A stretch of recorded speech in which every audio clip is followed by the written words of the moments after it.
नमस्कार.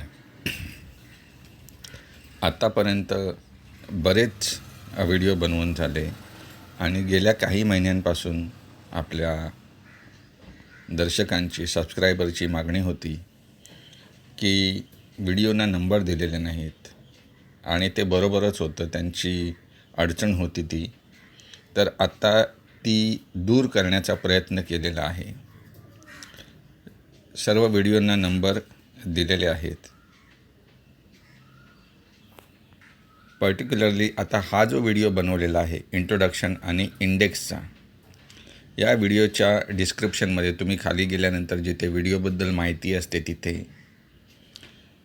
व्हिडिओचा नंबर, व्हिडिओचे नाव आणि बाजूला त्याची लिंक आहे, त्यावर क्लिक करून तुम्ही त्या व्हिडिओवरती जाऊ शकता.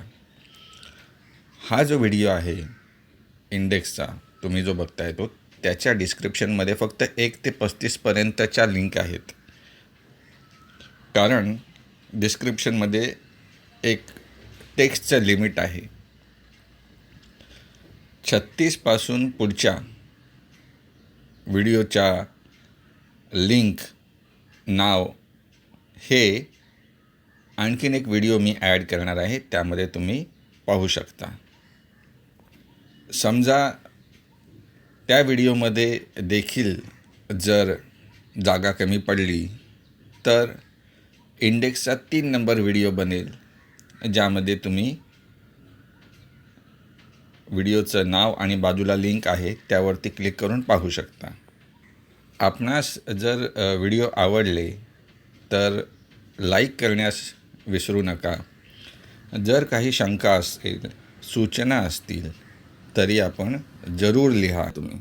त्याशिवाय वेगवेगळ्या प्रकारे आपण प्लेलिस्टमध्ये पण व्हिडिओज डिवाईड केलेले आहेत.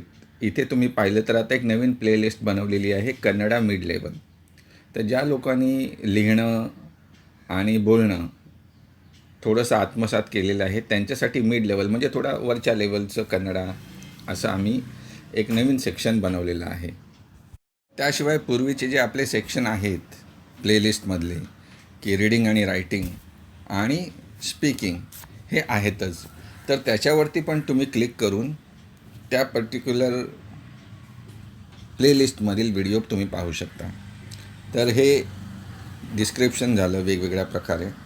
तर तुम्ही हा व्हिडिओ बघा, त्याच्या पुढचा व्हिडिओ बघा आणि त्या पर्टिक्युलर डिस्क्रिप्शनमध्ये जाऊन डायरेक्टली तुम्ही लिंकवरती क्लिक करून ते व्हिडिओ पाहू शकता. त्याशिवाय आता आपण काही व्हिडिओंना सबटायटल देखील द्यायला सुरुवात केलेली आहे, तर ते तुम्ही पाहू शकता. परंतु हे एक लेबर इंटेन्सिव्ह काम असल्यामुळे ते मॅच करायला लागतं, सिंक्रोनायझेशन. त्यामुळे त्या गोष्टीला थोडा वेळ जाणार आहे. आपण पहिल्यांदा इंग्रजीमधून सबटायटल देतो आहे, कारण ते सगळ्यात सोपं आहे. आणि त्यानंतर जसा वेळ मिळेल तसं हिंदी आणि इतर भाषांमधून देखील आपण सबटायटल देण्याचा प्रयत्न करू. आणि आपल्या सूचना, कमेंट्स जे काही असतील, शंका, त्या लिहायला विसरू नका. धन्यवाद.